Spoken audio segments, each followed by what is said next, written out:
La plupart des sapins décorés pour les fêtes ont débarrassé le plancher des habitations ou des entreprises. Certains se sont fait enlever par Vélo Joe, un cycliste nantais habitué à s'occuper des encombrants. Un service qui enlève une épine du pied de bien des citadins. Reportage de Céline Dupérat et Dominique Lemay. Madame Leblanc ? Oui. Bonjour, c'est Vélo Joe. Je viens enlever votre sapin. Jonathan a eu le nez fin. C'est en regardant pourrir les sapins sur les trottoirs nantais qu'il a eu le déclic.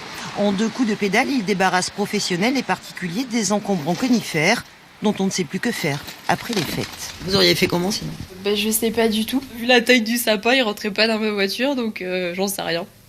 Voilà, tout Vélo Joe, pour sauveur. Sur son vélo, l'auto-entrepreneur de 29 ans avale des kilomètres chaque jour. La course coûte 10 € et les clients affluent. Car s'il est agréable d'aller choisir son arbre en famille, c'est en revanche une corvée de s'en débarrasser et de le traîner jusqu'à la déchetterie. C'est le côté écologique et puis le côté aussi de faire travailler des personnes de proximité.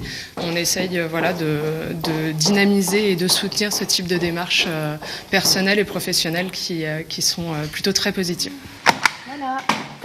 Des fois c'est sport, des fois il y a des étages aussi. Tout à l'heure j'en ai eu un de 2 mètres en appartement, il a fallu le découper dans l'appartement. Il touchait le plafond et les clients m'ont dit « Ah, il était un peu gros celui-là ». Donc quand ils l'ont acheté, il était dans son filet, tout allait bien. Une fois déplié dans le salon, c'était un peu plus compliqué.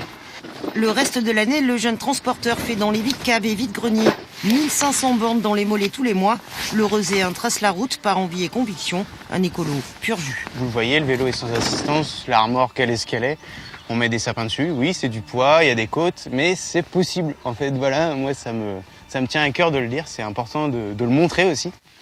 Pas la peine de tenter de contacter le livreur, il croule pour l'instant sous les branches et ne prend plus aucun rendez-vous. Son agenda est complet jusqu'au 12 janvier.